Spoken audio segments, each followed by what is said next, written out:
Friends of Relatos de la Noche, with this edition of the program, we conclude the story of the First Communion. This video includes all the additions that have appeared so far, as well as the stories that you later sent us yourselves. Members of the community who live or lived in the area or had knowledge of the events described in some way in the first story. We finish with a couple more previously unheard stories, one of which gives us perhaps what could be the most concrete clues about the origin of what has been narrated. If you only want to hear those new stories, skip to the end of the video. But if you don't know the story or want to relive the experience, we invite you to listen to the entire tale. You're listening to Night Tales.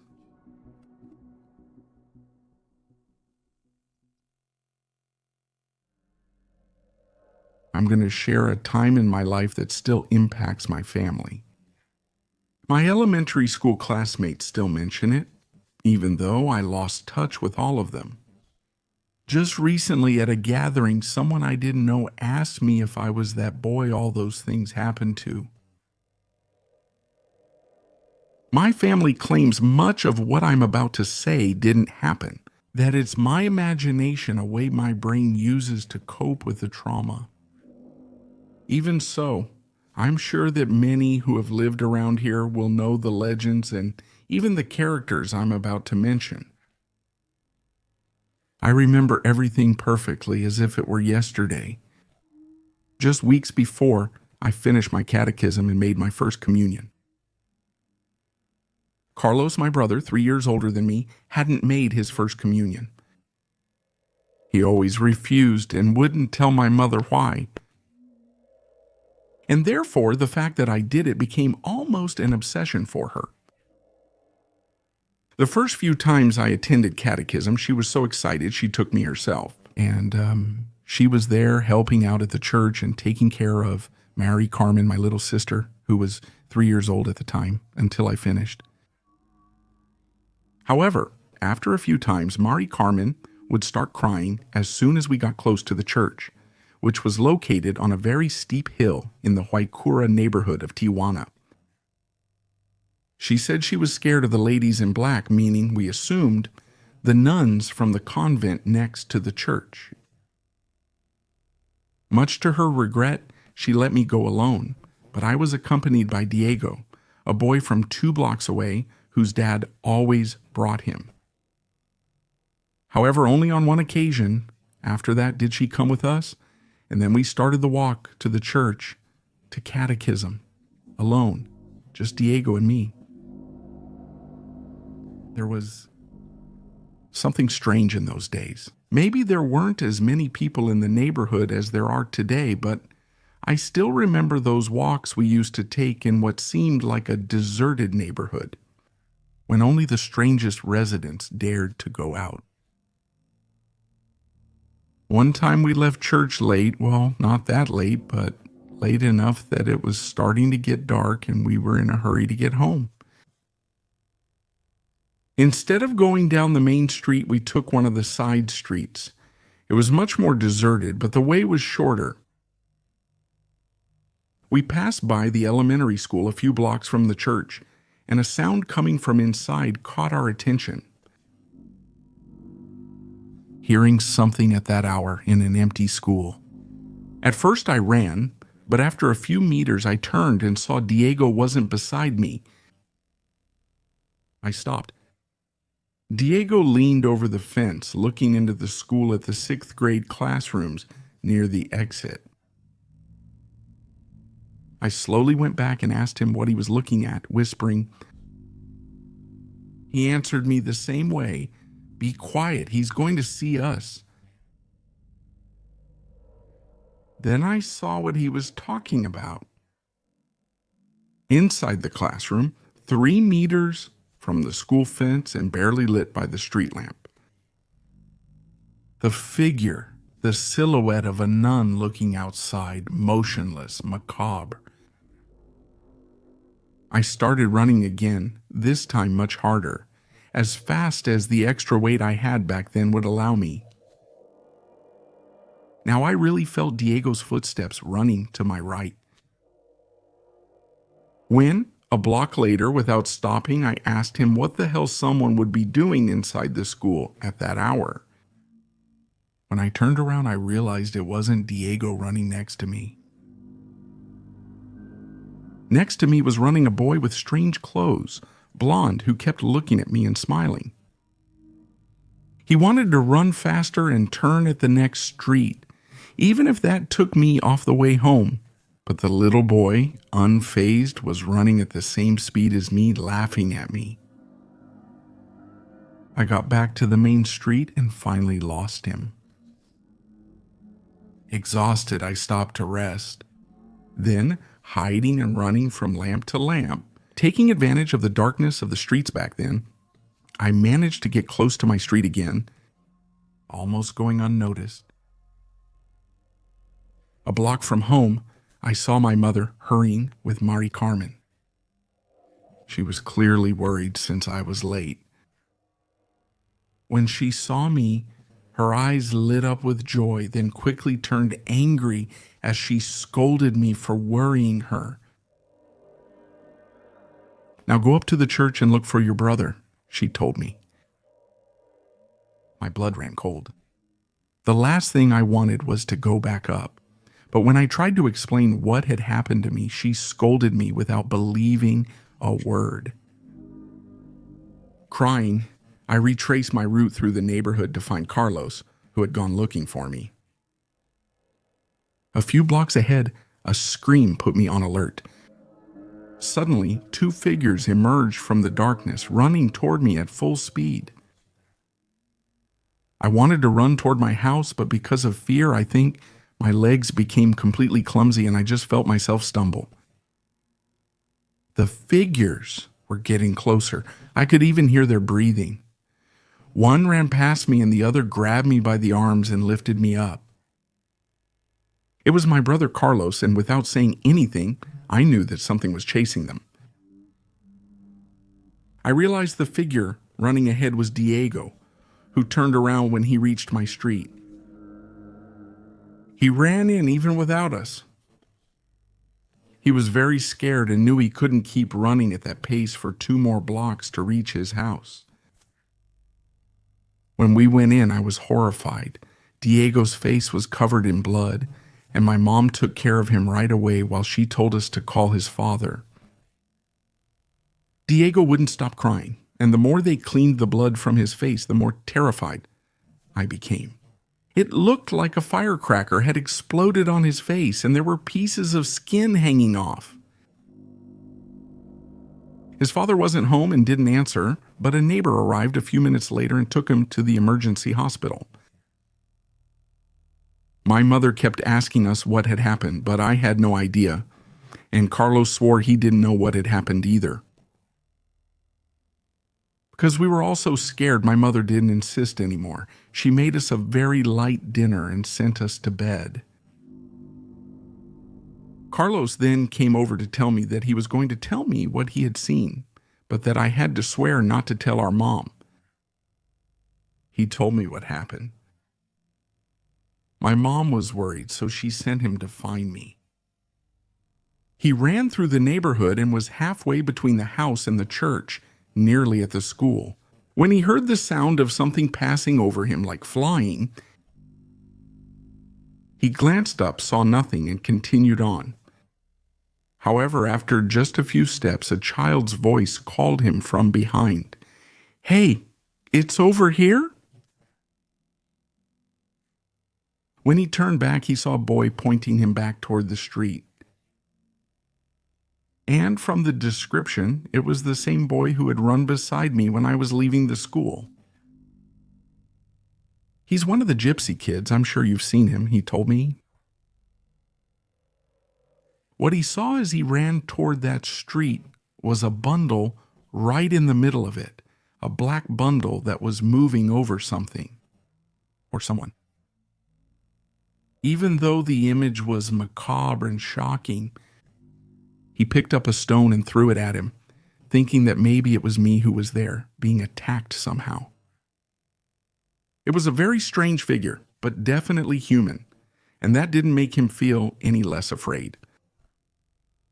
He then hit that thing with a huge stone, which let out a screech and ran to the other end of the street, making huge leaps. Carlos ran toward the figure of a bloodied boy, and when he reached him, he realized it was Diego. He picked him up and asked him about me, and he told him that I had managed to run down the main street. Diego looked over Carlos's shoulder. Struggling to open his eyes from the blood, he silently ran in the opposite direction, like a soul possessed by the devil. Carlos turned around and saw a group of 4 nuns approaching him in a line.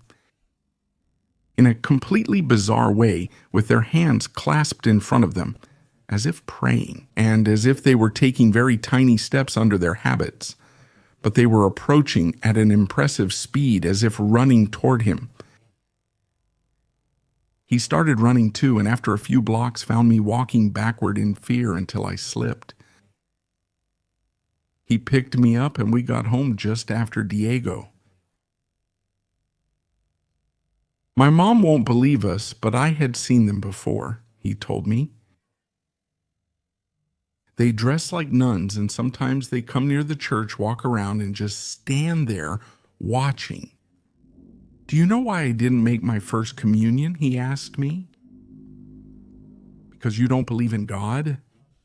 I said it more as a question than as a confident answer. No, it was because of them. I'm going to tell you. He then began his story. I attended 2 catechism classes. They were even earlier back then, and we used to stay and play soccer in the space next to the church right in front of the convent. The nuns were very kind. Sometimes we knocked on their door and they gave all the kids water. That's why one time we were surprised by a group of nuns dressed completely in black who seemed to be cursing us under their breath while we played soccer. But they weren't on the church side. They were next to it on the street that runs just above the field where we played.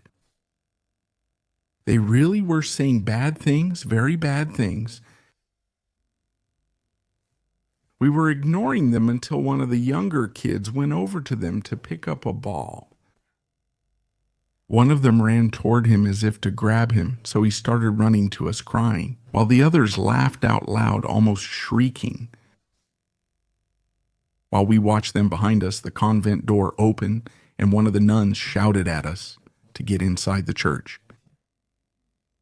We all ran, but I managed to turn around. 2 young nuns came out of the convent, heading quickly, almost threateningly, toward the others who were next to the church grounds. And when they saw them, they started to run, but laughing horribly. Then he remembers that one of our catechists, who was barely a teenager too, came over and asked us not to stay playing so late again, much less when they were there. So I asked him if these women in black were bad, and he told me that of course they weren't nuns, but that they were crazy people who just wanted to scare us. At that moment, my brother paused in his story, took a deep breath as if he had reached a painful moment. And then he continued. But I'm sure they were worse than she thought, that they weren't just trying to scare us. Soon after we first saw them, what happened to Alan occurred. Carlos stopped again in his story, and I knew why. I knew what he meant. Alan was a classmate of his who had passed away. They didn't really tell me how because I was very young, but I knew it had been in a very bad way. And among the first graders at school, they would tell each other completely crazy things about it. For those who don't know the Waikura neighborhood, it's on a kind of small hill and ended in a ravine on one side. These ravines led down to a stream with a dirt road beside it. Today, there's one of the busiest boulevards in Tijuana there, but in the early 90s, none of that existed. They found Alan's body in the stream. I remember well that several kids gathered from the ravines where the neighborhood streets ended to witness the patrol cars and onlookers at the scene. Alan was playing soccer with us that day when we saw them, my brother continued. And then he saw her again. One night, very close to the school. When he said that, I remembered the vision that Diego and I had a while ago at the school. I thought about what could have happened to him, maybe if my brother hadn't arrived when they threw him out on the street. Even if they get bored of me, that was easiest to believe.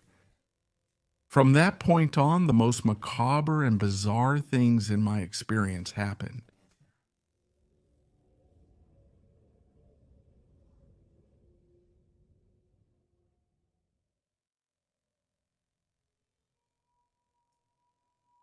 The next time I saw Diego, it was from afar. He was looking out from one of the windows of his house, and half of his face was covered by a bandage, covering his wounds. That day, his dad was getting ready for the move. We didn't notice them leave, and they didn't say goodbye to the neighbors. We understood that moving was common back then, and there wasn't much fuss when a family left the neighborhood. But even with the rush, only Carlos, my mother, and I suspected that what happened that night had something to do with it. Since then, Carlos would go out with me every day he could, especially when I returned late from catechism or my friends' houses. My mother even today, especially with what would end up happening later. She feels guilty for not giving the whole situation the importance it deserved. There were a couple of days of peace before one afternoon, when we noticed the absence of Oliver, a stray cat we had adopted months earlier when he was just a baby. Oliver used to disappear in the mornings, but every afternoon as we all came home, he would also show up without fail. He would come to us with a little bird, a mouse, or some dead insect as a gift. However, it was past 8 that day and Oliver still hadn't appeared. My mother and Carlos went out to buy bread for dinner and at the same time to look for Oliver in the neighboring streets. I stayed alone with Mari Carmen, who was sleeping in the next room. In the distance on the street, I heard the screech of a cat. It was horrible, tremendous. It started like those noises cats make when they're in heat, but soon it turned into something terrifying. Without a doubt, they were screams of pain. I ran out thinking that maybe Oliver had run into a dog, but when I got to the street, the screams stopped abruptly in an instant. For a moment, as if a voice was telling me, I was about to run into the darkness of the street. I took a few steps when I felt as if I came to my senses. Behind me, the gate door was open, and the door to my house was also wide open. I ran back, feeling that I had to take care of Mari Carmen, that at that moment, she was the most important thing. As soon as I closed the door, the screams started again. I'm sure I wasn't the only one who heard them. I couldn't have been alone. The sound kept getting closer, and a little later, when I heard it almost in front of my house, it went silent again. Completely. Then something was heard on the roof. A bang, like someone had dropped a heavy bag and it bounced toward the center. It was clear they threw something at the house. That they had thrown something dead at the house. The sound of the gate alerted me, and then the sound of the living room door. The voices of my mother and my brother reassured me. They came in joking happily. So I understood that they hadn't heard the cat's screams or seen anything. What happened next was my mistake, I know, but I didn't tell him anything at that moment. It was so rare to have moments like that of peace, of jokes or laughter, that I preferred to wait. I preferred to stay quiet and wait. Perhaps only those from families with as many problems as mine will recognize this feeling. During dinner, I heard something move on the roof. Invisible to others, but not to me, as I couldn't stop thinking about what had just happened. Dinner went on, and suddenly, something seemed to shake violently above. And this time, everyone noticed it. Carlos quickly put on his jacket to go up and check. I hurried out after him, trying to get there first. He loved Oliver more than anyone, so I felt I had to shield him from a bigger shock. If it really was our cat that was now on the roof. I told him I would go up and that he should hold the wooden ladder we used. It's about to break, and if you fall, I can't catch you, but you can catch me, I told him, and he listened to me. When I climbed up, I saw in the distance a figure. It was Oliver O, or so I thought. However, he was standing looking out at the street with his back to me. I spoke to him, but he ignored me. I whistled and called him as we used to, but he didn't respond. What's wrong with him? My brother asked, is he okay? Yes, I told him, don't worry. But just as I was saying that, Oliver, or the cat that was on our roof, was slowly turning toward me, as if he knew what I was doing to avoid alarming my brother, as if that creature could mock me. What I saw then still haunts me every night when I try to sleep. Even today, every time I close my eyes. When he turned around, a half smile on the cat froze my heart. And it's that part of the animal's face seemed to be that of a child. A face very similar to Diego's. I instinctively stepped back, fell down the stairs, and landed on Carlos. He wasn't ready for my weight, so we both got hurt. After that, I just remember we both cried, and my mom carried us inside. Next, I remember waking up in the morning with a terrible headache, which wasn't an excuse for my mother not to wake us up at 6:30 in the morning so we could get ready to go to school. All morning, I tried to convince myself that seeing that cat or whatever it was just a product of my imagination, due to the darkness and my concern for Oliver. At recess, Cesar, a 6th grader from the end of our street, approached me. He came up to me and I instinctively thought he was going to bother me or hit me.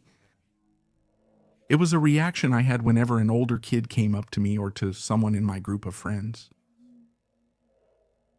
This time, Cesar approached me seriously, clearly intending to ask something.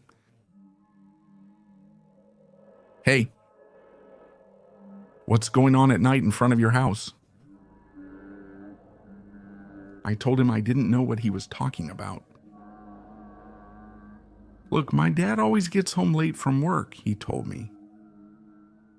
And this morning he told us that last night in front of your house, there were 3 nuns standing on the sidewalk, looking inside, peeking in. My mom says my dad came home pale. When I heard what she said, I couldn't respond and ran away. I found Carlos near his classroom, but before I could tell him what I had just been told again, I felt like I couldn't do it. That we would end up worrying my mom, and the last thing I needed at that moment was a new worry.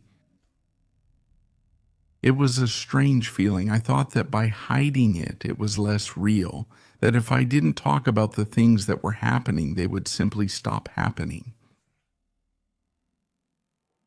I wanted to forget about it, and I asked my mom for permission to stay at Raul's house, one of my classmates. He had a collection of Saint Seiya action figures, which made it a bit easier to put up with how boastful he was. Time flew by at his house for Oscar, my best friend, and me, playing in Raul's room, until his mom came upstairs to invite us to dinner in a tone that made it clear she was really inviting us to go home. We said goodbye and Oscar ran out, insisting that they were going to kill him for being late. I suddenly had a reality check.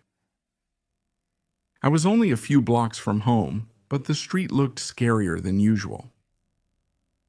Once again, it seemed like everyone had agreed to go inside and close their doors and curtains at 8 o'clock at night.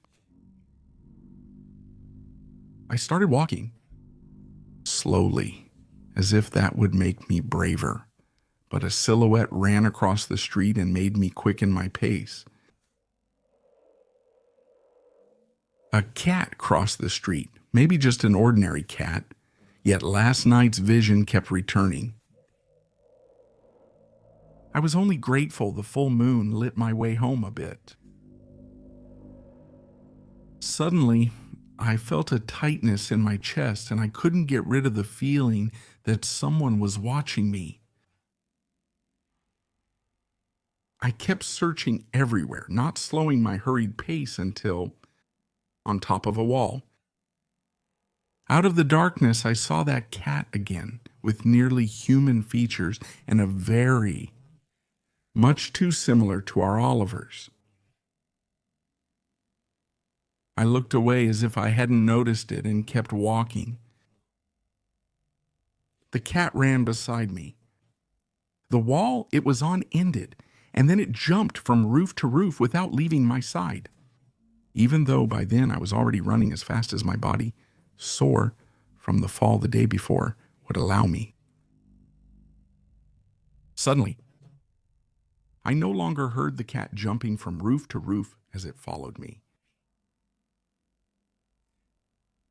Fatigue forced me to stop almost as I reached my street and to look around, making sure that beast wasn't still watching me from some corner. I felt calm for a moment, seeing that it wasn't around anymore. I turned around to walk home, and on the corner, right on the sidewalk where I had to pass to turn toward my house, half of a black silhouette seemed to be peeking out to look at me, waiting for me to pass by there. When I saw it, it hid again, and I lost sight of it. I didn't need much imagination to realize that silhouette belonged to someone, to a person dressed or disguised as a nun. At that moment, I was just a few 150 meters from my house, and yet I felt like I would never see my mom or my siblings again. And I started to cry, knowing that I couldn't go back to Raul's house, but I also couldn't get close to my own house without having to go through where that figure was waiting for me. I wished with all my heart that none of this was really happening, and to open my eyes for a moment and wake up at home next to my mom and see her preparing dinner. And when I had that image in my head, a small laugh behind me stopped my tears. It was the gypsy boy who was laughing at me, but somehow I didn't feel like it was mockery. Before I could speak, he grabbed my hand and ran toward my street. And I don't know how, but I ran with him, scared to death. And when we turned onto my street, 3 figures dressed as nuns were waiting for us, crouched on the sidewalk. And when they saw us, they started running as if to catch us. The boy threw a stone that hit one of the nuns in the face, and she didn't even flinch. But it caught their attention enough that they passed me by and chased after him instead. "Run! Run!" he shouted at me, laughing nonstop. And the boy ran down the street with the 3 figures, following him very, very closely. I went into my house and endured another harsh scolding from my mother for being late. While she scolded me and told me how upset she was with me, all I could do was hug her, to be grateful for that opportunity to be with her again. But at the same time, I couldn't stop thinking about the gypsy boy's fate and hoping and wishing with all my strength that he had been faster than those things.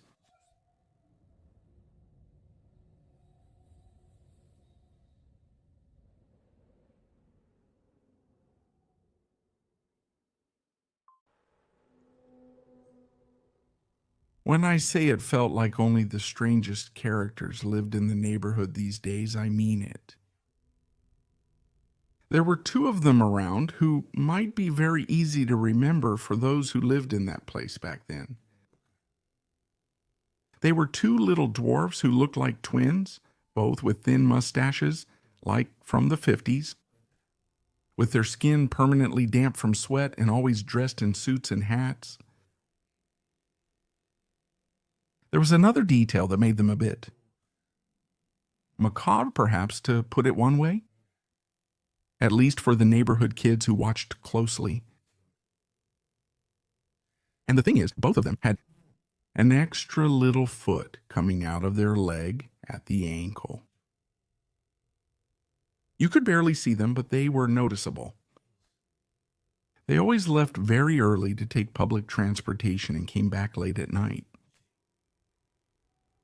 Some of my friends said they lived in one of those old tenement buildings about to collapse, but actually, no one really knew where they lived. I was a kid, and they always scared me a little, but I never thought they would end up being the main characters, too, of the scariest night I've ever had.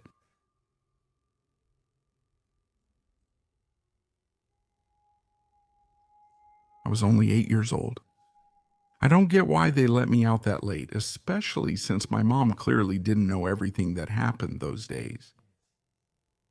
It was also true that if I hadn't needed my backpack so much, I wouldn't have dared to go, especially on a night when my brother Carlos had gone with his dad and wasn't at home with us to go with me.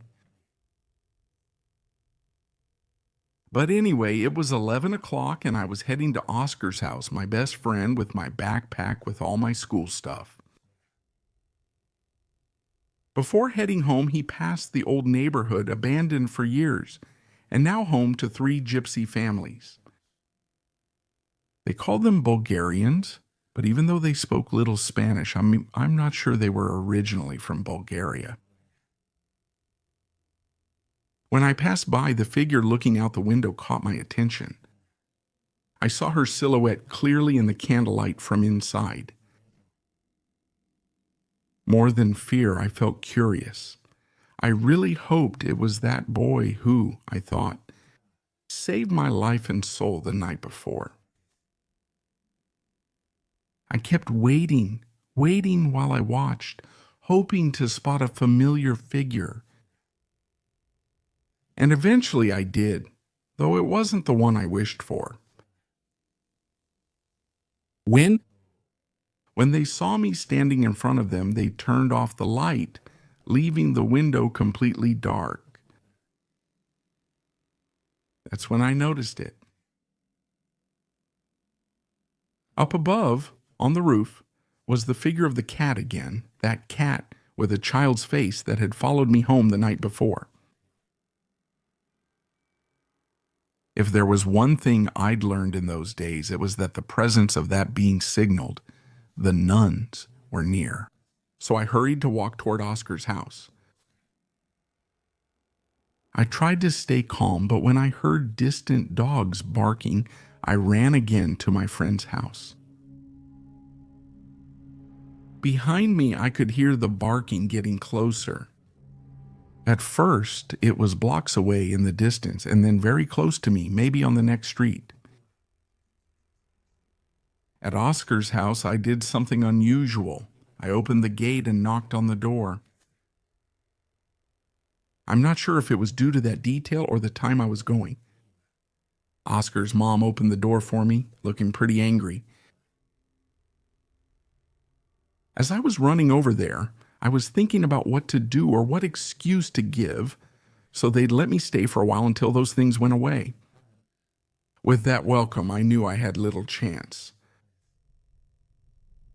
I asked the lady to let me use the phone to call my mother and let her know I had arrived. And for a moment, she hesitated. But then she agreed, asking me not to speak loudly, since almost everyone in the house was already asleep. I walked over slowly, observing everything, taking my time, listening to how the dogs in the houses on the street started barking. Then the dog across the street started barking too.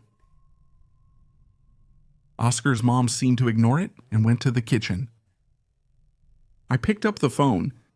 Afraid, I dialed my home number out of habit, knowing it wouldn't be the call. If I told my mom something was following me or I was in danger, she'd come for me immediately. Even if Carlos wasn't there to go with her, she would do it with Mari Carmen by her side, or maybe leaving her alone at home. Honestly, both options terrified me equally. I hung up the phone, knowing that I had run out of time to fake that call or to dial, and that I would have to go back to the street. But a voice behind me in the living room, completely in the dark, called out to me. "They're outside." "Who?" I asked, trying to recognize the figure now turned away, leaning out the window. "Those old women posed as nuns." They're outside." I realized the person talking to me was Oscar's brother, whose name I can't recall, but who, despite leaving elementary school years before me, was practically a legend because of his talent for playing soccer, for having been on the state team, and for having completely given up that sport in middle school, even though he was in the youth academy of an important team in the country. And he did it, according to what was said, to focus on school. "Come on, I'll take you," he told me. And before I could answer him, he was already heading out to the yard, and I followed him, didn't even say goodbye to Oscar's mom. I knew I had to take advantage of this opportunity to have someone go with me. From a corner of the yard, the boy came back with a bicycle with huge rear pegs, big enough for me to stand on them. He told me to get on and stood at the garden gate leading to the street, opening it. I already told Erica that these women are always hanging around the neighborhood, and they always show up at night near the church. I don't like her staying out so late.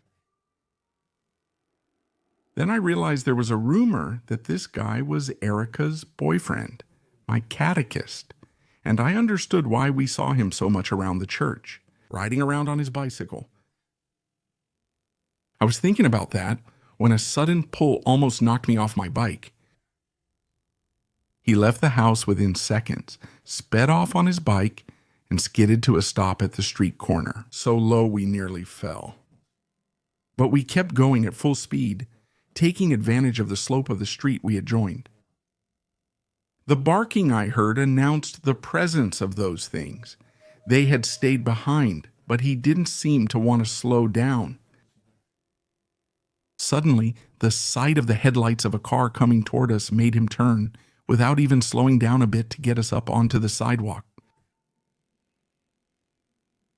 I had already seen him do things that were extreme on his bike, but I was surprised he managed it with me on his back.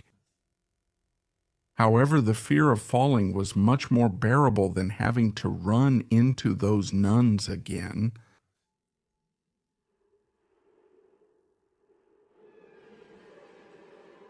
Suddenly, two figures darted across the narrow sidewalk we were on, and despite our efforts to stop, we bumped into one of them. I managed to let go moments before the collision and only scraped my knees and hands. Oscar's brother avoided injury, even though his bike flew several meters. The figure we crashed into cried out in pain, and the other rushed over to help him. "Here they come," he said, lifting him quickly. "They ran away without worrying about us or paying attention." I hurried to help Oscar's brother up. We grabbed the bike and kept going as fast as we could toward my house. Just a few meters ahead, we passed those figures that kept running. I realized that it was the two dwarf brothers twins. Oscar's brother insulted them, but they didn't reply. As we walked away, I watched them. On their faces, there was an expression of deep fear, and they were running as fast as their deformed legs allowed them. "Go on, kid," said Oscar's brother as he let me go and he gave me a fist bump. I wanted to hug him, but instead I bumped his fist and shouted thanks as I ran into my house.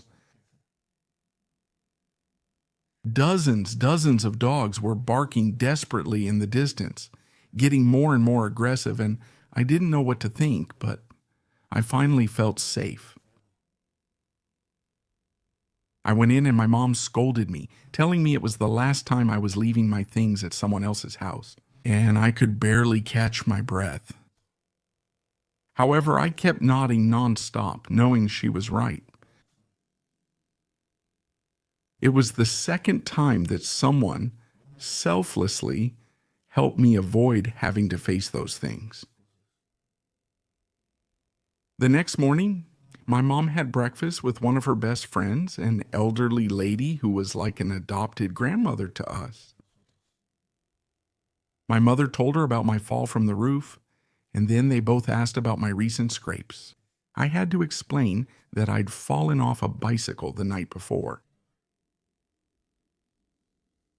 "Someone is really looking out for you," said the lady with a deep look.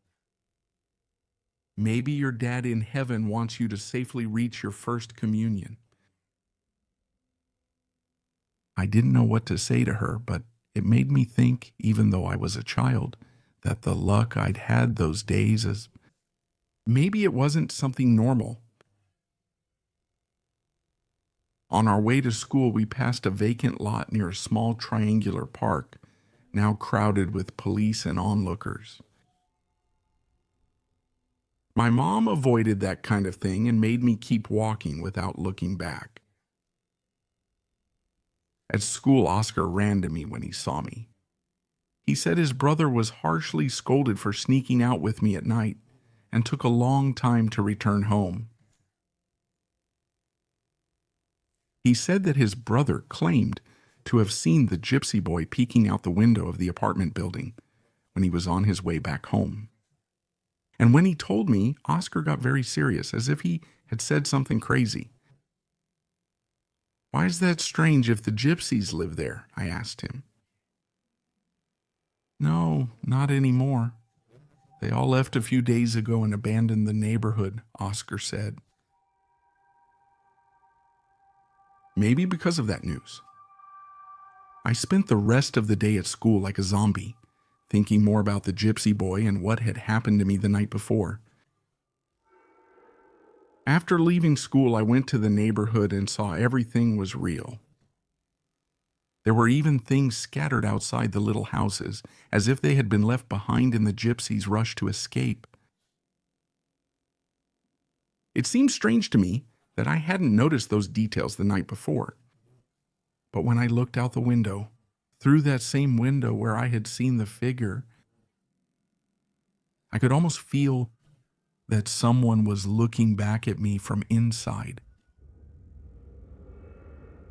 The streets were full of police officers, and we realized why hours later when we watched the evening news. The body of one of the dwarfs had been found disfigured from the many blows he received until he died. And they didn't say this on the news, but among the first neighbors who made the discovery, the macabre detail began to spread that they had torn off his little foot that was growing from his ankle. The other was never seen again.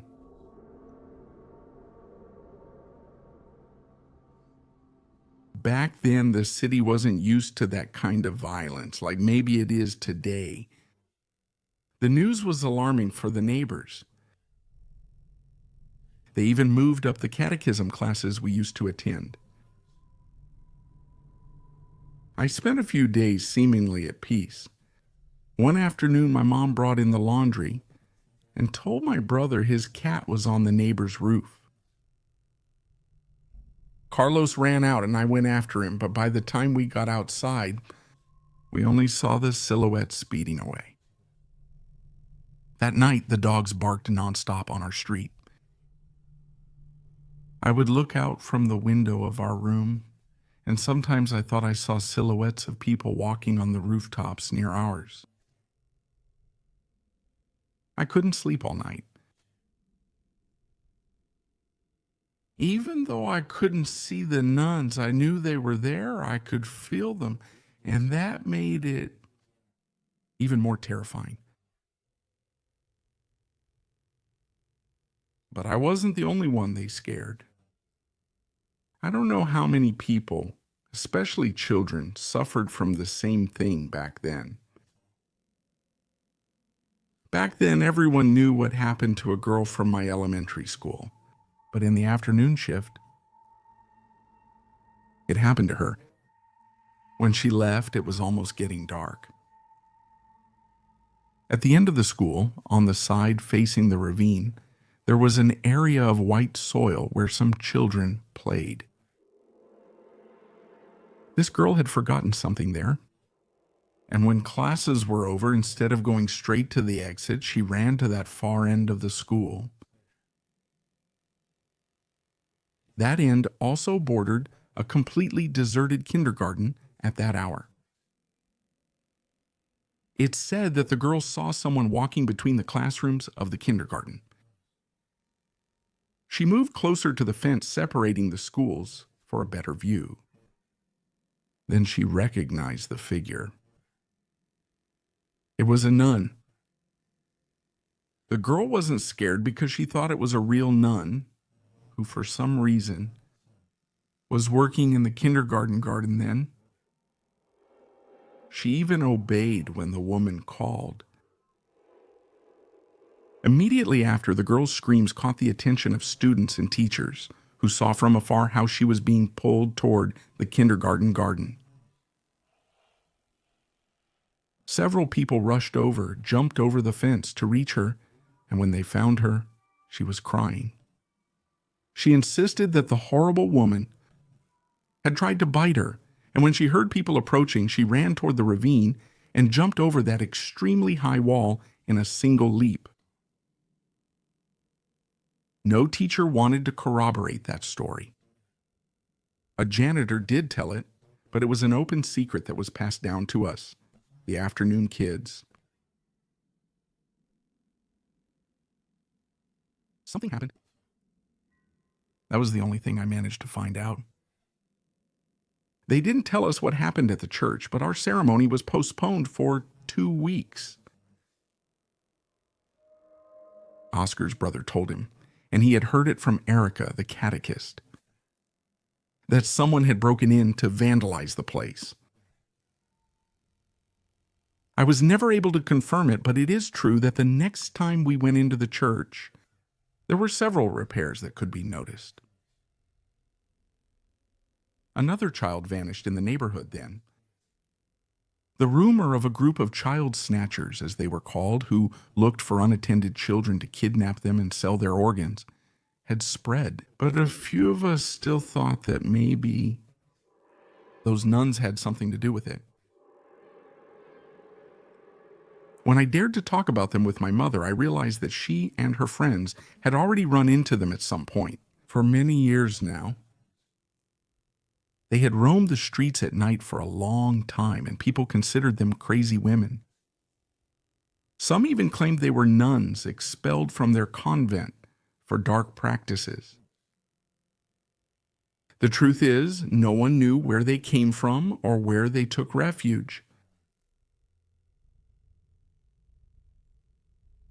My mother's friend, the lady I told you about who was like a grandmother to me, passed away the afternoon before the new date of my first communion.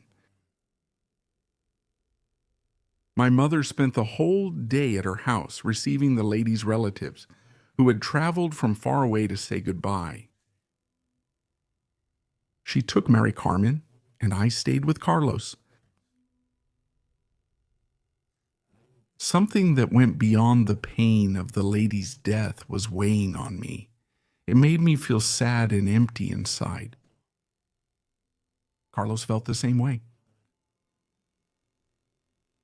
Suddenly, Freddie, one of Carlos's friends, came running into the house, shouting and asking us to go with him.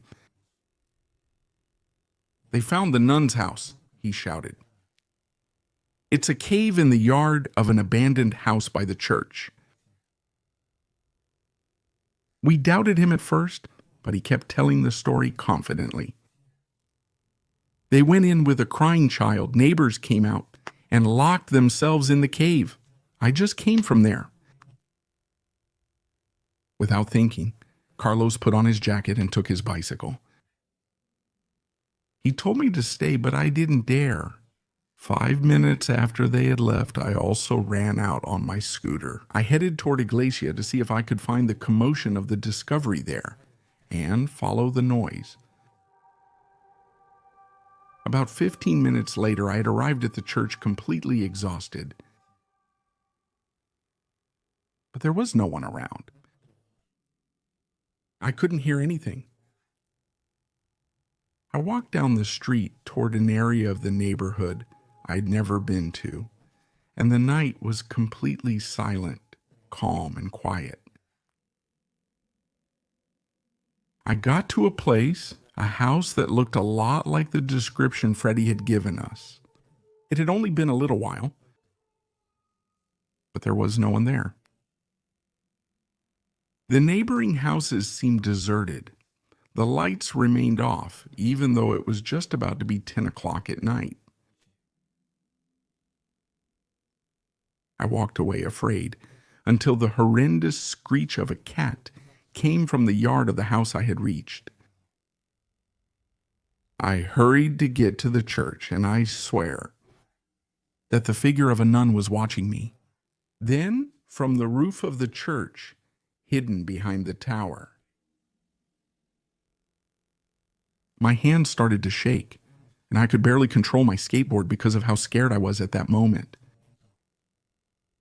I passed by the school and I could see clearly. There, I saw how the same nun I had seen weeks before was watching me from the same classroom, from the same window.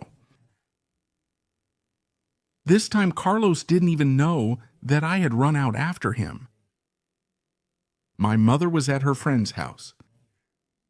This time, there was no gypsy boy or Oscar's brother to help me get home safely.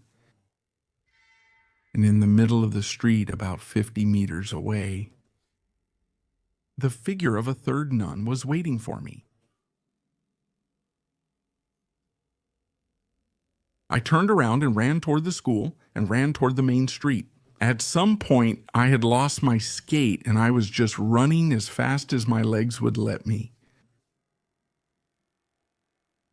Amid the darkness that seemed to have taken over everything in the neighborhood, I found a door wide open, and without thinking, I went into that house to ask for help.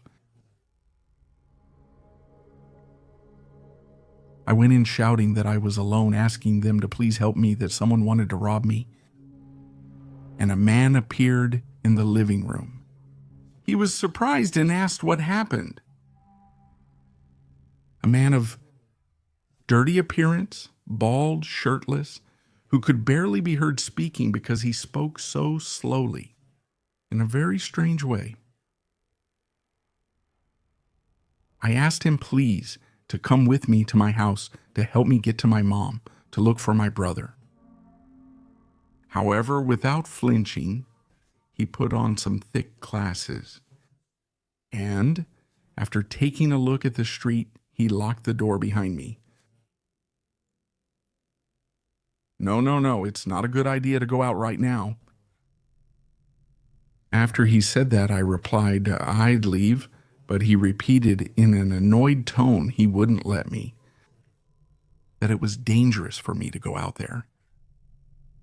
He then went to a room and told me to get something for dinner from the kitchen.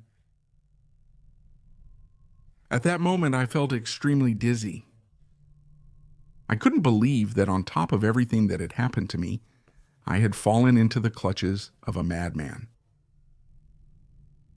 I didn't know what the hell would happen, but I wasn't planning on staying there. And I knew I'd have to take my chances with whatever was waiting for me outside. The door was locked, and as best as I could, I opened one of the windows while the guy yelled behind me and tried to stop me.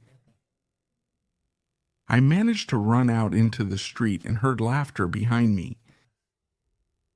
When I turned around, the guy was laughing from his door, and above him, the cat's figure also seemed to watch me. Funny. I don't know how to explain it, but from the way the animal moved, and maybe it was just my imagination, but it seemed like both of them were laughing out loud at the same time, making the same sound. I ran home and Carlos was hanging up the phone. I couldn't find out who he was talking to, and he looked completely pale, like he had seen a ghost. I asked him what had happened, but he ignored me. He put a few things in his school backpack and asked me to keep quiet. He didn't ask where I'd been or let me explain what had happened. I have to go, he said, and touched my head, then opened the door and left. I looked out the window and saw a car pass by. It looked a bit like his father's car, but I'm not sure if it was. I'm not sure if he got in there either. That was the last time I saw my brother. I didn't take my first communion the next day and never did afterward. My mother spent the following weeks looking for Carlos everywhere, but all trace of him and his father was lost. After their separation, Carlos's father always got along well with my mother, so it was very strange to think that he would want to kidnap my brother or that they would have decided to leave without telling my mother. She was never the same again. The news that they had found the nuns' hideout became known to everyone. Yes, that was where I arrived that day. However, when I went, I didn't see anything, no movement around, that they claimed had happened to the others. The screams, the neighbors, destroying the place, taking out satanic items or something like that they found in the house and in the cave behind it. Shortly after, I also noticed that the house of that man I had entered seemed to be completely abandoned for a long time. Since my grades dropped, they sent me to therapy, but there, they only tried to make me believe that everything was a way for my brain to deal with my brother's disappearance. Maybe I convinced myself for a while that it was like that until years later I ran into Oscar again. He remembered that time with his brother, and how everyone in the classroom found out about the nuns at my door, and how close we were to the death of Mr. Enano. Then I realized why everyone acted strangely around me and my friends stopped hanging out with me, of coming to my house or letting me go to theirs. I soon transferred to a private school where I began to be seen as normal again. We no longer live in that neighborhood, but the house is still ours. Since then, we go every month to collect the rent. And on one of those occasions, I happened to overhear a couple of kids, about 7 or 8 years old, walking by and talking about how scared they were of the black nuns. Even as an adult, I felt deep fear and quickly got in the car. And then, to my right, on the wall of my house, out of the corner of my eye, I saw the figure of a cat stand on the fence to look at me closely. I didn't look at it. I didn't want to, and I'm sure, or rather, I want to be sure that it was a normal cat, maybe the cat of the family that rented the house. But I didn't dare to turn around because of the fear, because of the panic it caused me. Remembering that hellish cat, I couldn't go on living with any peace of mind. If I had turned around to look at him again, if it had been him,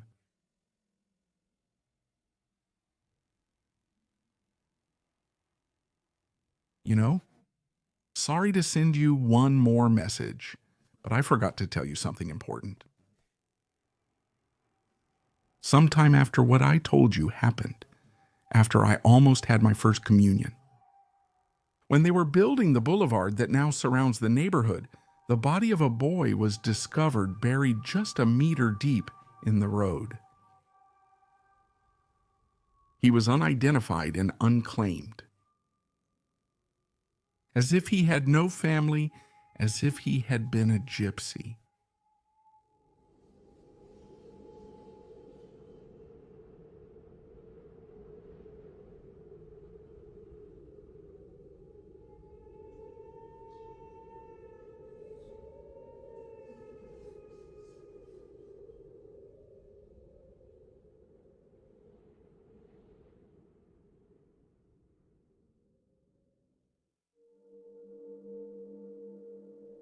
I lived in the Waikura neighborhood during my childhood. I don't remember it anymore, except for a few specific moments.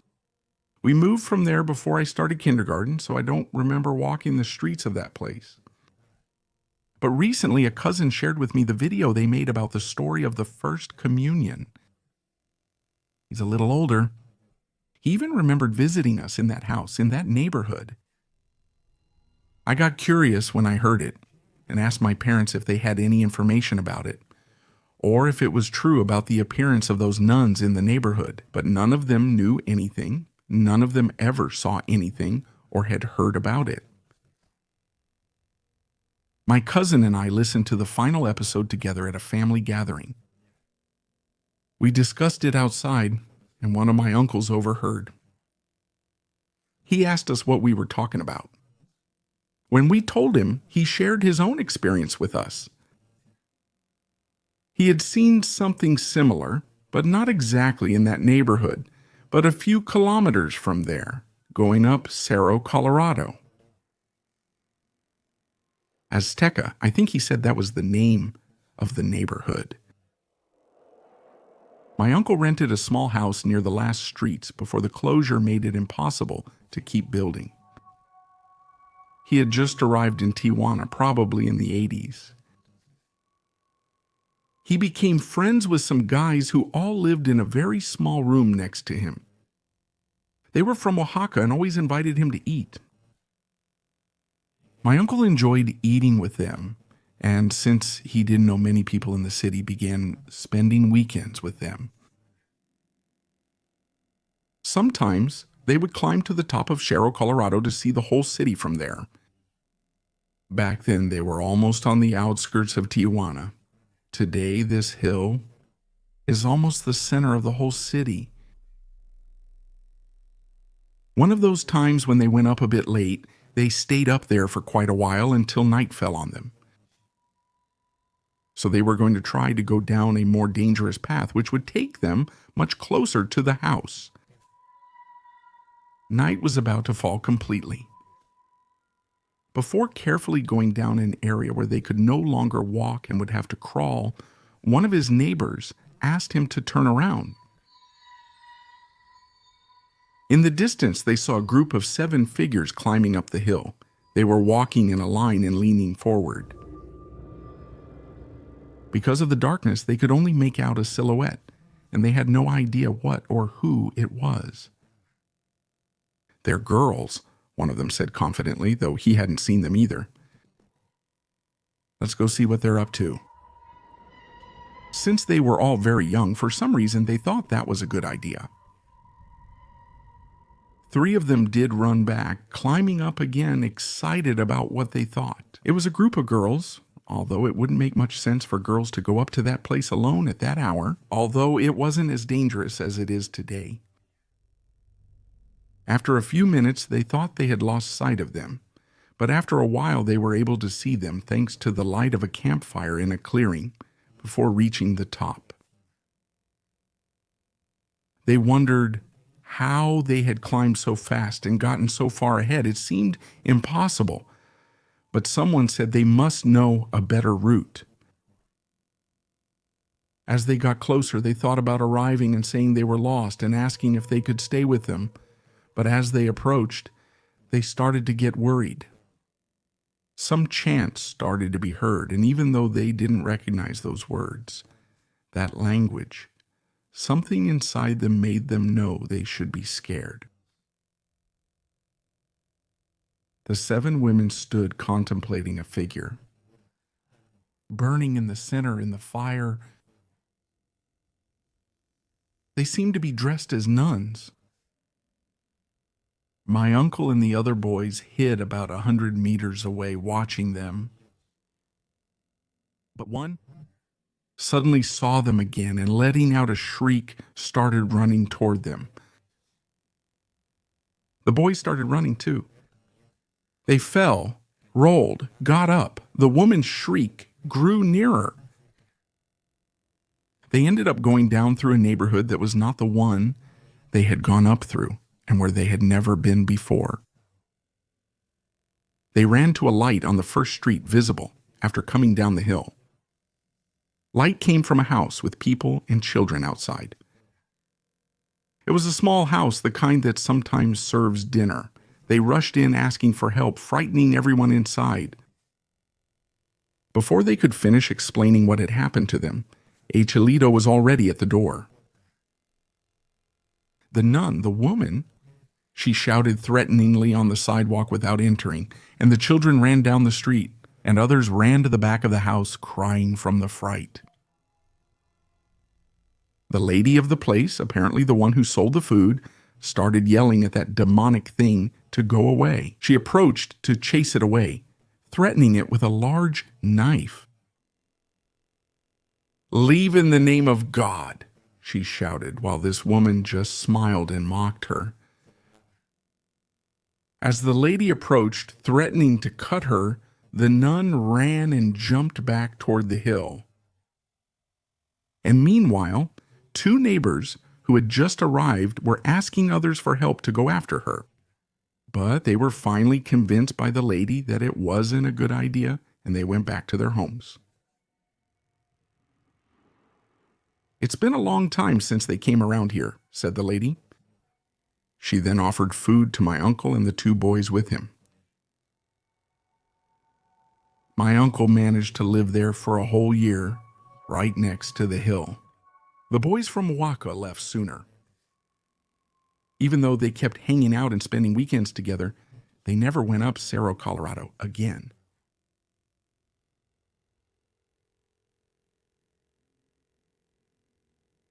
I just heard a story on his channel that takes place in the Waikura neighborhood and involves gypsies. I couldn't help but recall one of those stories still told in my family. Maybe it has nothing to do with it, but I couldn't help but remember it, and I wanted to share it with you. About 20 years ago, my parents had a little toy stand and some other knickknacks that they sold a few days a week. They set up in that neighborhood on Tuesdays. A gypsy woman who really scared my mom would come by every Tuesday without fail, asking for some merchandise in exchange for a card reading. My mom always refused, but something about her was scary, so she always gave her coffee anyway.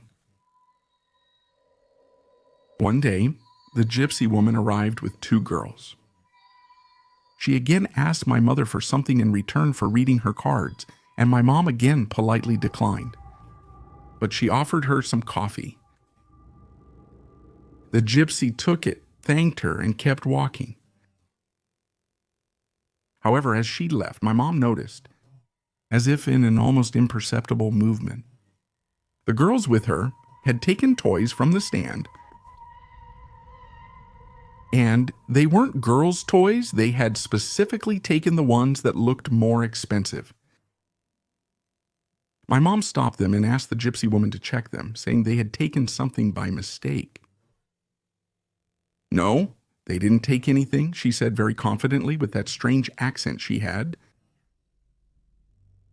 Check 'em, ma'am, they took it. I don't need to check since I know they took nothing. We're leaving now. By the time Legitana said this, some people passing by and at other stalls had already noticed the commotion.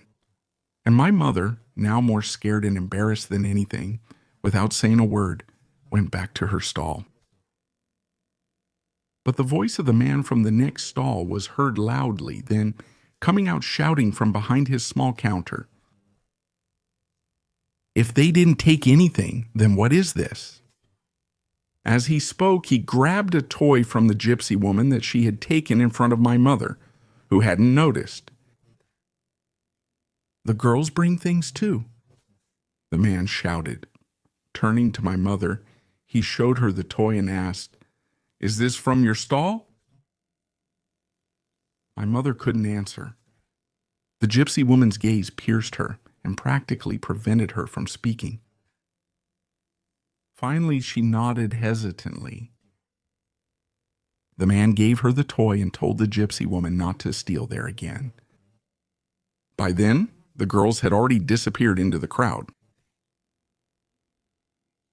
The following Tuesday, the man's stall was empty.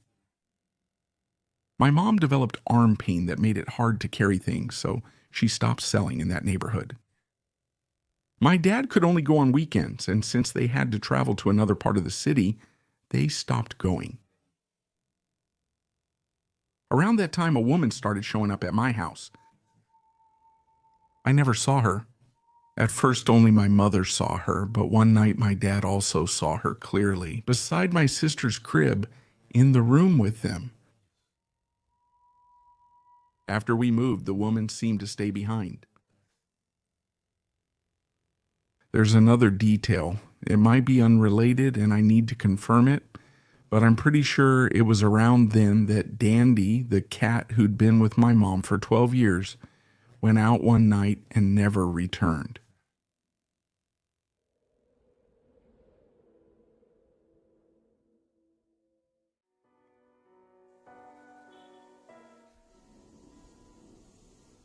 I listened to the First Communion story with the same attention and curiosity I give all your videos. However, the opening lines of this story filled me with indescribable terror. Not only was it set in the neighborhood where I've lived all my life, it also mentioned something very strange, a very peculiar character who haunted some of my worst childhood nightmares. The street where we lived was once inhabited only by members of my family. They moved away, but my Uncle Pedro and his family stayed 2 houses from me. When I was 9 and my nephew was 3, I got paid to take care of him. I wasn't very big, but I was old enough to take care of him for a while my aunt and uncle went to the supermarket or ran some errands nearby. The house was full of photos of Uncle Beto, my dad's and Uncle Pedro's brother. I barely remembered him because when I was very little, Uncle Beto set out on the journey back to Nayarit, where all the brothers were from. The curious thing is that he always made these trips by hitchhiking or hopping on the train whenever he could. And he had made that journey between Tijuana and Tepic several times, but on that occasion, he never reached his destination. He didn't come back either. They simply stopped hearing from him. There was an endless argument between my father and Uncle Pedro because my dad thought that Uncle Beto had probably had an accident somewhere along the way. But Uncle Pedro insisted Uncle Beto hadn't said anything when he left, and he'd never left without telling everyone before. That day he left, he went out at night from my dad's house, and we never heard from him again. However, what's even more terrifying about the whole thing is that my little cousin insisted that a horrible cat would visit him at night, even on some occasions when I was taking care of him. He said that several times he had chased it around the garden when he happened to be alone there for some reason. When we asked him what that cat was like, we were surprised that he would sometimes point to Uncle Beto's photos. When he grew up, he either stopped seeing it or stopped telling us he did. But for several years, I was haunted by recurring dreams of a cat with Uncle Beto's gaze, or at least the gaze from those photographs, that tried to communicate with me. It's just a 3-year-old boy's imagination and a little girl's dreams. Maybe this story doesn't scare you much, but I can't describe the chill I felt when they mentioned this cat with a human face. That tormented the boy in the story.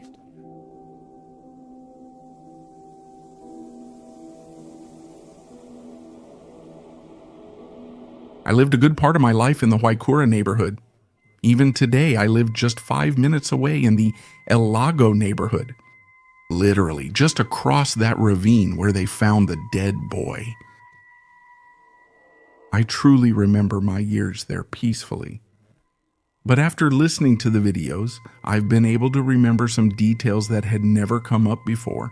It was a bizarre thing, maybe something sinister, but with no hint of being supernatural. My parents got married in the church in that neighborhood right in the mid-'80s. I was always fascinated by wedding photos. It looked very lonely because neither of their families attended, just a few friends. I remember some of those photos perfectly coming out of the church in that small field nearby, where they held the fair and where I think the kids also played soccer, as mentioned in that story. In the background, in several of the photographs, the figures of some nuns seem to be observing the event. Completely dressed in black, standing 1 meter apart from each other. 6 of them in perfect symmetry. That detail always seemed odd, and as a child I would skip photos where it appeared. On my next visit to my parents' house, I'll look for those photographs to share them with you. And I'll ask them, who had lived there much longer, if they know anything else about those strange figures that we got used to seeing in the photos from that wedding.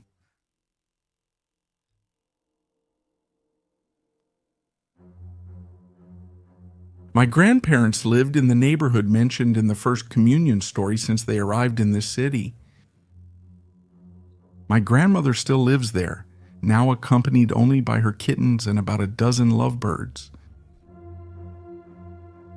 When I was a child, there was a time when all the cousins gathered at our grandparents' house to go trick-or-treating in that neighborhood.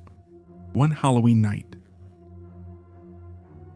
we were left with Emilio, our oldest cousin at 15, and my 14-year-old sister, Ceci. Both of them had friends on the grandparents' street, So, in reality, they let the rest of us go out freely around the neighborhood while they chatted with their friends from the block. So we were a group of 5 kids, none of us older than 8, walking alone around the neighborhood at a time when I noticed there weren't many other kids wandering around anymore. Not even older kids. And the houses that were handing out candy were also starting to close their doors. For us, used to our parents' overprotection, it felt like an adventure to walk down unfamiliar streets, run from dogs, and look for candy in the few houses that were still giving it out at that hour of the night. At one point, we saw a small child walking alone in the distance. But I'm talking about a very, very small child, about 2 or 3 years old, with his little red costume like a little devil. We walked to where the child had gone, and there was no one around, just a long, lonely street. When we lost sight of him, we assumed he'd entered a nearby house, but as we walked on, we were surprised to see him running across the street. But there was no sound of crying, not at all. Even so, we were worried about him. We kept a safe distance to avoid scaring him, but stayed close enough to see if he entered a house or if someone was searching for him. Finally, he slipped through the bars that protected a vacant lot. We got there and peeked in, but you couldn't see past some bushes inside. While we were discussing what to do, Danny, one of my cousins, jumped the fence without telling us and went into the dark lot looking for the boy. Then we heard him yell at us to run, and out of the darkness we saw him emerge with a horrible figure running after him. A tall old woman chased him closely. Without thinking, we all started running, but a few meters ahead we realized that Danny wasn't with us. He couldn't jump back onto the street. I went back for him and saw him struggling to crawl under the fence in the vacant lot, telling me to run. We left quickly and checked him. He just had scratches on his shoulders and face, and his candy was taken. When we told our older cousins about it, scared, they told us to share some of our candy with Danny and not to tell our grandparents. It was probably just a crazy woman. But for us, and from what Daniel said, she was always a witch. What we saw that night, not a mad woman, a witch. I have sent you to everyone who saw the videos of the First Communion story. I want to be sure it's not my imagination, but when I think of that woman, I picture her in clothes like those worn by the gypsies who lived nearby. I don't know if it's my memories or if I'm just mixing it up with what I heard in this video. But every witch's night, without fail, we tell this story again.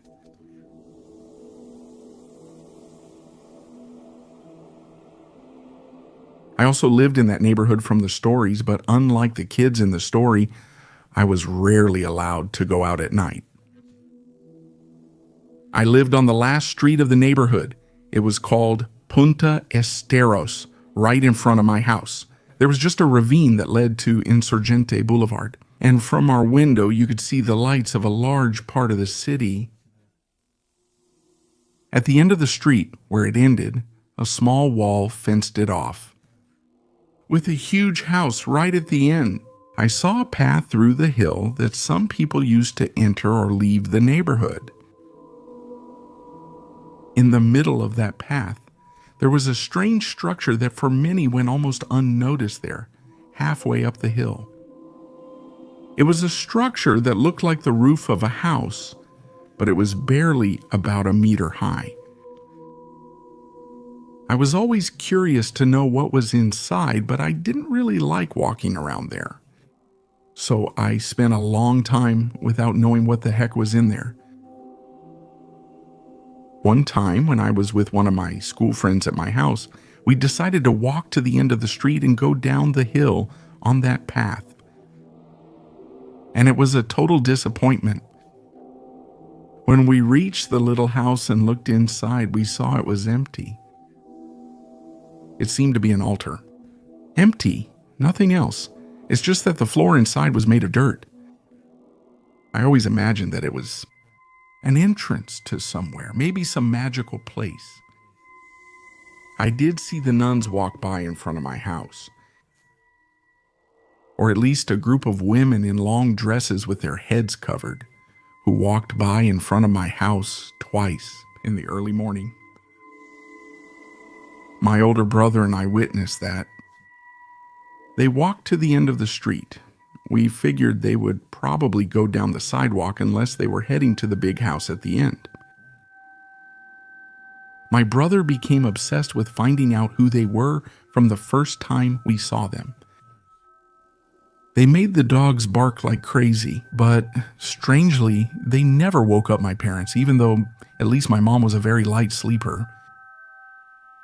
The second time we saw them, my brother went to the yard to see them closely. I went out a moment later when the dogs had stopped barking, and my brother was standing by the front door, looking outside. "Did you see them?" I asked. "I couldn't. They walk very fast," he replied as he opened the door. "What are you going to do?" I asked. "I'm going to the end of the street to see if I can catch up and watch them come down the hill." Before I could tell him it was a terrible idea, he ran out. Just like that, barefoot and in pajamas. My dog Chocolate ran after him, while I watched from the sidewalk, hoping my parents wouldn't wake up, but ready to shout at them with all my strength if necessary. The full moon made the night clear enough for me to see my brother at the end of the street. He peeked over the small wall, appearing to watch with the dog at his side. Suddenly, Chocolate barked desperately at something, and I just saw him run down the hill. And then my brother ran after him, shouting for him to come back. I lost sight of them briefly. I froze for a moment, not knowing whether to run after them or call out to my parents, but my brother's figure snapped me out of it. He appeared on the street, carrying the dog, who was almost his size, and running desperately toward me. We ran inside. He locked the door. He locked the front door, and then also the door to our room. He was sweating cold, and even the dog in there with us still seemed very agitated. "They went into your little house," he told me, referring to that small altar in the middle of the hill, which wasn't even big enough for a person to fit inside.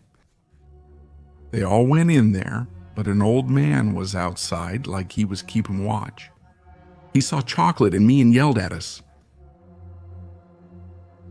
That's when our dog barked, maybe noticing the man's aggression.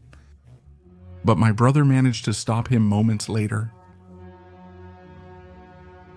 My brother years later said that one early morning, he woke up when he heard Chocolate barking. And he saw a woman dressed in black like a nun standing in front of the door of the house just looking inside. That was almost 4 years later. Yes, I did have an experience with those nuns from his story.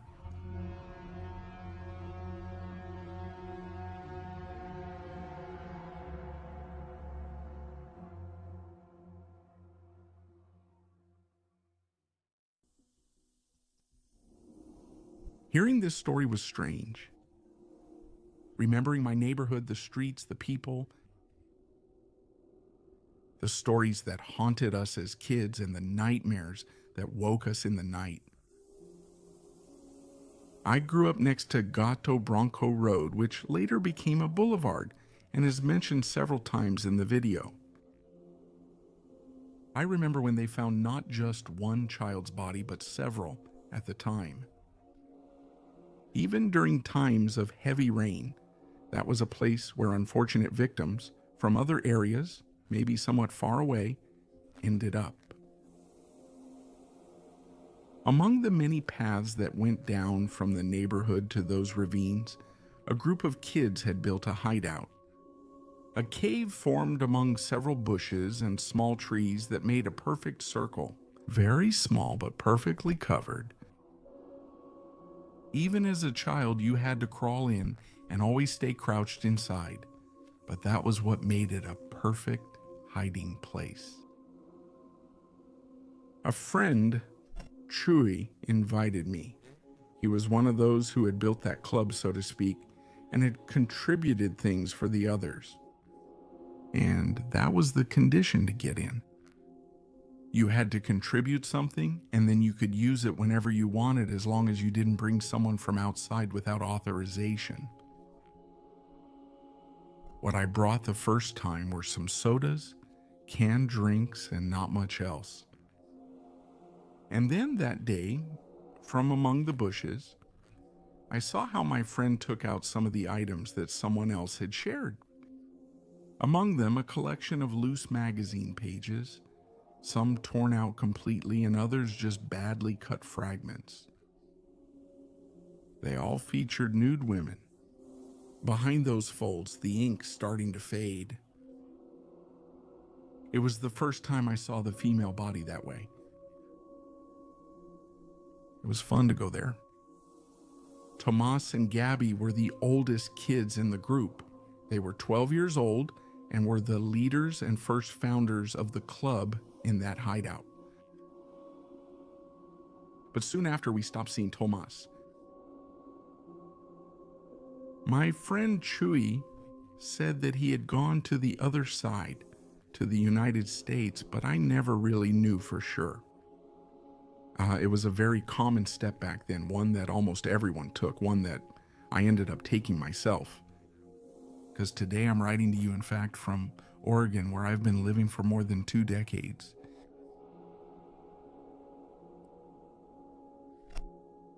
The little Chinese boy was a kid with slanted eyes who, unfortunately, I forgot his name. Christian, I think that was his name, but I couldn't be sure. He was the youngest in the club, likely not even 8 years old.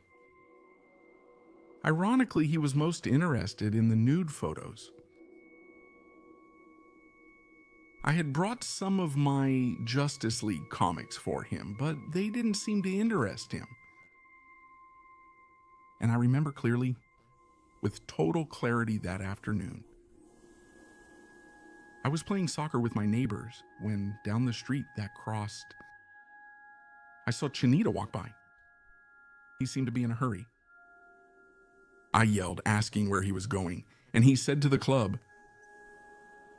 I told him not to go alone, but he said Tomés had asked him to go. It took me a few seconds to react. Tomas hadn't been seen for months, so I quickly went inside the house. I called Chui on the phone and told him what I had just seen. He said he also found it strange, but that he would check the club that was very close to his house as soon as he finished his homework. So I didn't worry anymore. I went out to finish the match and then I went home. The next day, all hell would break loose. Very early, I got a call from Chui. They hadn't seen Chinito since the night before. As soon as he found out they were looking for him everywhere, Chui ran to the hideout to try to warn him that they were looking for him and save him from getting scolded. But when he got inside in the darkness, a figure moved quickly. Something much bigger than the Chinese boy. A black figure. Definitely an adult. Fearing the worst, he approached the entrance, but saw only darkness. He picked up a stone that was nearby and threw it inside, and then he saw them move. There, 3 large shapes, completely dark, as if they were dressed in black, as if they were completely covered. He ran home and knew that the secret would be sacrificed. He told his parents about the club and what he had just seen, that they couldn't find a child.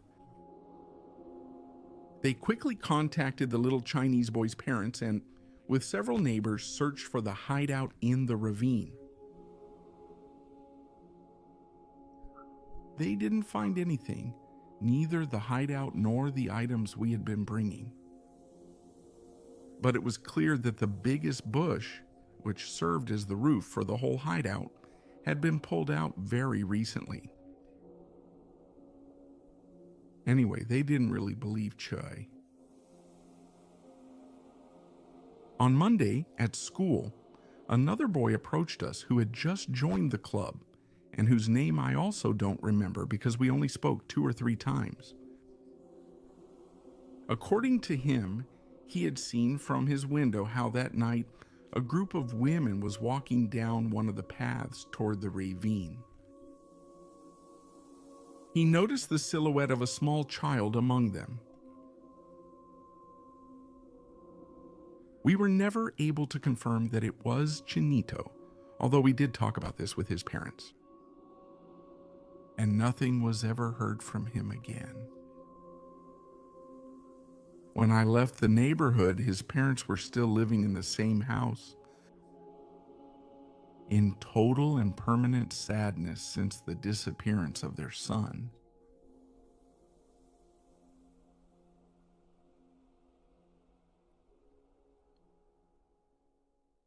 I never saw those nuns, but well, let's say I heard about them. My older siblings told me the story, although I always thought it was just something they made up to scare me, like they tried to do all throughout my childhood. I used to go to the church mentioned in the story religiously every Sunday with my whole family. For some reason, it made me uneasy. I feared it for as long as I can remember.